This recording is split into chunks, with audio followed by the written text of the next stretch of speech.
Panibagong araw, panibagong gala, bagong adventure sa matahimik na lugar na napakasarap at nakapreskong hangin. Ako si Jal, samahan niyo ako sa aking biyahe. Ngayong araw, ilalabas tayo, gagamitin natin to si Maxi. At syempre, susubukan natin dahil pinalitan natin to ng bearing. At kung umobra ba ang pagpapalit natin ng bearing, tapos ibibiyahin natin, iaakit natin sa malubak na lugar para masubukan natin kung walang tagtag. Dahil hindi pa tayo nagpaparipak ng shock, hindi kayang front shock. At isa na rin yun sa mga dahilan na matagtag yung manobela. Itong pupuntahan natin, dito lang itong matatagpuan sa San Mateo, Rizal. Na kung saan sa mga barangay Silangan, dito yung paborito ng mga spot ng mga ATV, mga enduro riders, ang mga trail bike. Nadaanan ko dito si tatay, naglalakad. At syempre, napahinto tayo dito dahil sa napakalalim ng mga lubak. At ito yung tinatawag na UCM o di kaya Sandogo. Andito lang to sa area na to. Alam niyo ba, sa tuwing umuulan, bawal dumaan dito kung ito yung gamit mo na motor. Dahil sigurado ako madudulas ka rito dahil sa napakadulas na daanan. Kaya ang lagi mo lang nakikita dito yung mga trail bike o di kaya ATV. At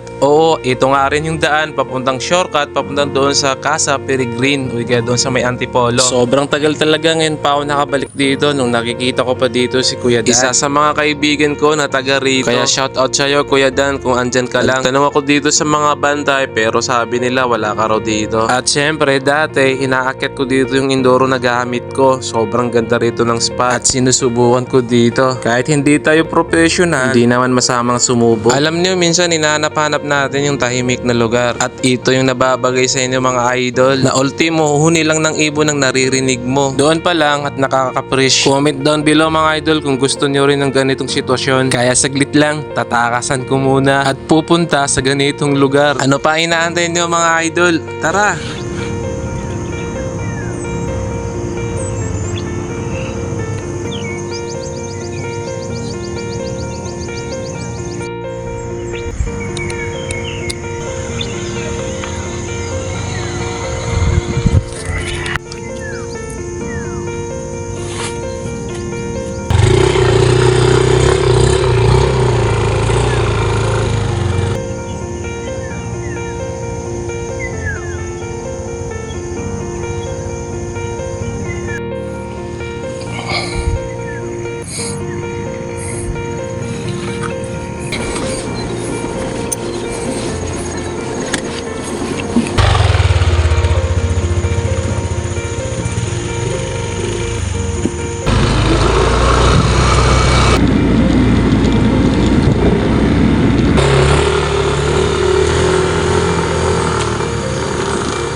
Kaya maraming salamat sa panonood. Laging mag-iingat dahil yun ang pinaka-importante. Ride safe always mga idol!